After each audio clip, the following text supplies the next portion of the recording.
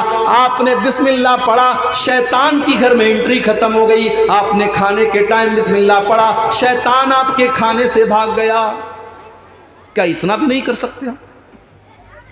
گھر سے آپ نکل رہے ہیں، دکان پہ جا رہے ہیں، مکان پہ جا رہے ہیں، بزنس پہ جا رہے ہیں، کہیں بھی جا رہے ہیں، جب آپ گھر سے نکلنے لگیے اللہ کے نبی فرماتے ہیں یہ دعا پڑھ کے نکلیے، بسم اللہ توکلت علی اللہ لا حول ولا قوت الا باللہ۔ چھوٹی سی دعا ہے، 2 منٹ میں آپ کو یاد ہو جائے گی۔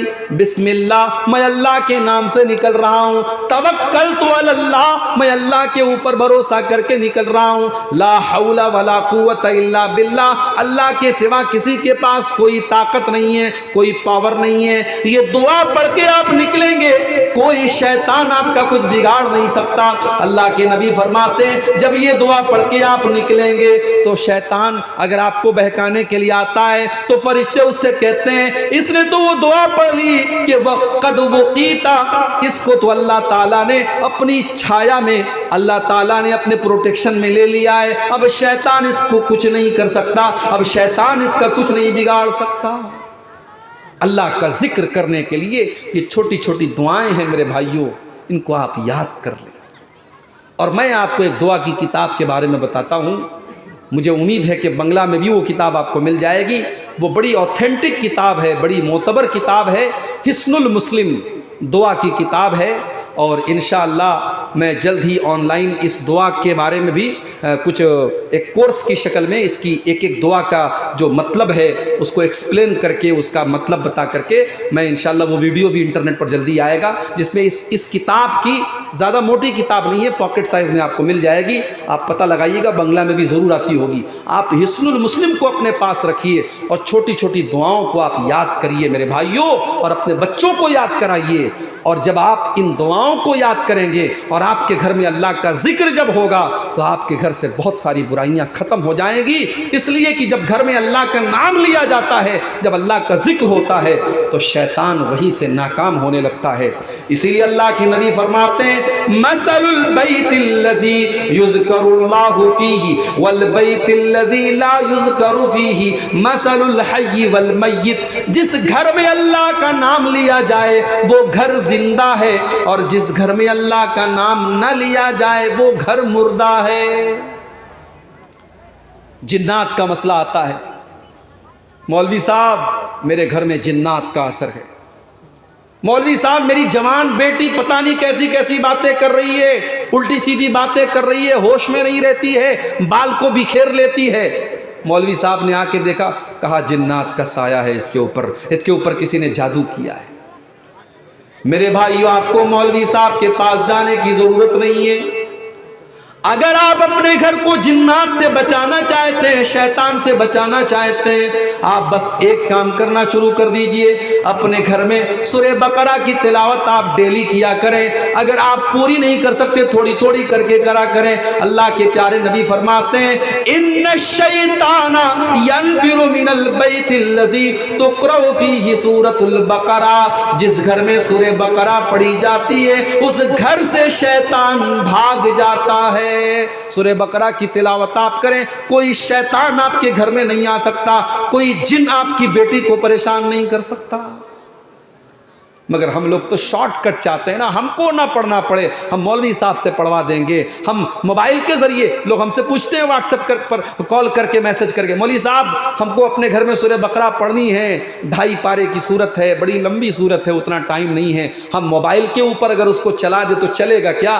میں نے کہا دیکھیے، آپ موبائل پر جب سورہ بقرہ چلائیں گے تو آپ نہیں پڑھ رہے ہیں، موبائل پڑھ رہا ہے، اور موبائل کے پڑھنے پر شیطان بھاگنے کی بات نہیں کہی گئی ہے، آپ کو پڑھنا چاہیے۔ ثواب بھی اسی میں ہے، اور شریعت کے حکم کا تقاضا بھی یہی ہے کہ آپ ڈائریکٹ پڑھیں، آپ موبائل کے ذریعے قرآن کی تلاوت نہ کروائیں، آپ خود تلاوت کریں تاکہ آپ کے گھر سے شیطان کا اثر ختم ہو جائے۔ تو گھر کو اگر دیندار بنانا ہے تو ہمیں اور آپ کو گھر میں یہ کام کرنا پڑے گا۔ اسی طریقے سے اگر آپ کے گھر کو گھر کے ماحول کو اسلامی ماحول بنانا ہے تو اپنے گھر میں نماز کا ماحول بناؤ، اپنے گھر کا ماحول ایسا بناؤ کہ اذان کی آواز سننے کے بعد سارے کام دھندے بند ہو جائیں، عورتیں ہوں، بڑے ہوں، بچے ہوں، ان کو سب سے پہلے نماز کی فکر ہو جائے۔ اسی لیے اللہ کے نبی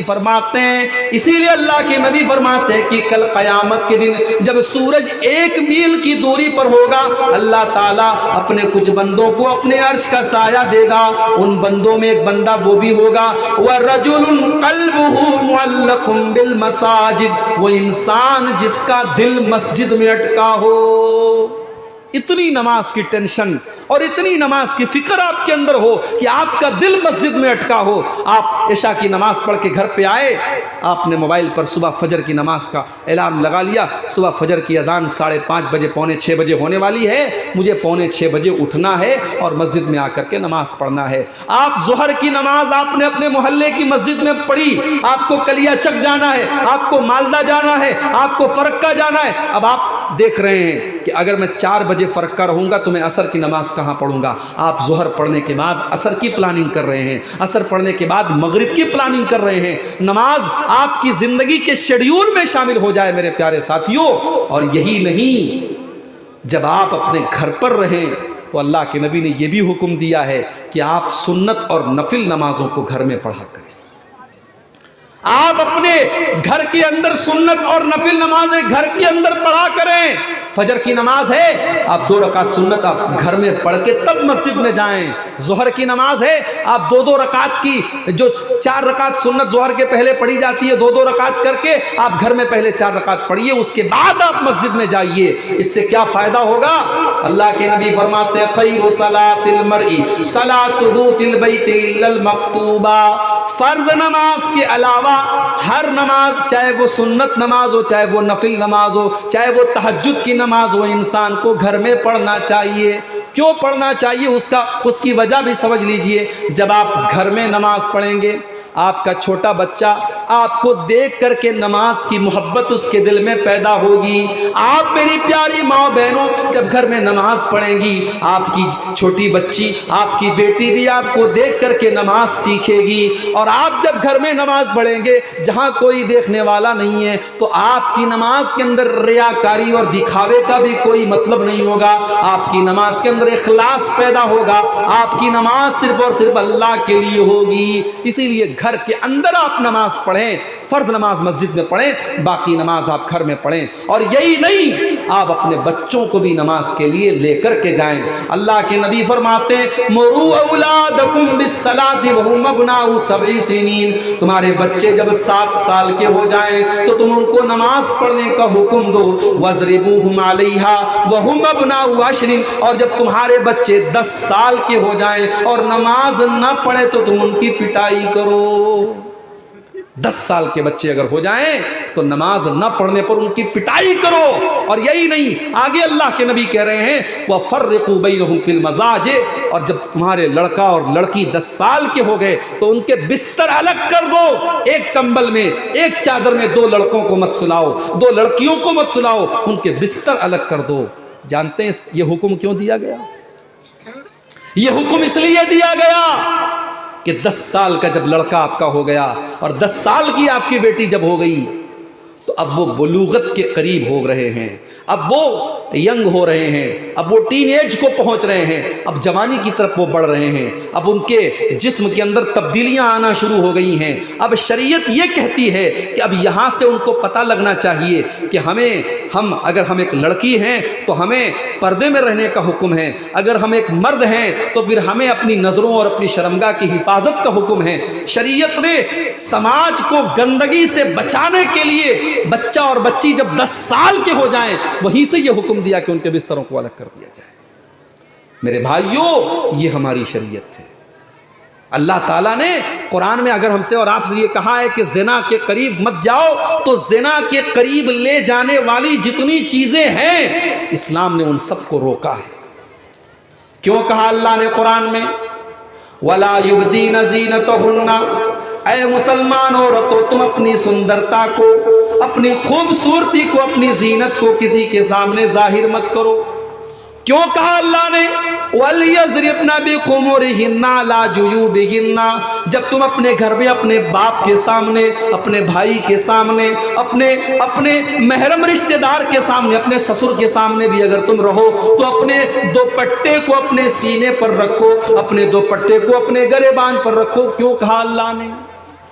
کیوں کہا اللہ نے قرآن میں فَلَا تَخْضَعْنَ بِالْقَوْلِ؟ اے مسلمان عورت، جب تجھے کسی غیر مرد سے فون پر بات کرنا پڑ جائے، موبائل پر بات کرنا پڑ جائے، یا تیرے گھر پہ کوئی غیر مرد آ جائے اور تجھے اس سے بات کرنا پڑ جائے، تو تیری آواز میں لچک نہیں ہونی چاہیے، تیری آواز میں مٹھاس نہیں ہونی چاہیے، تیری آواز کڑک ہونی چاہیے، تاکہ سامنے والے کو یہ لگ جائے کہ میری دال یہاں گلنے والی نہیں ہے، یہ تو بڑے کڑک انداز میں بات کر رہی ہے، میں اس کے اوپر ڈورے نہیں ڈال سکتا، میں اس سے کوئی امید نہیں قائم کر سکتا۔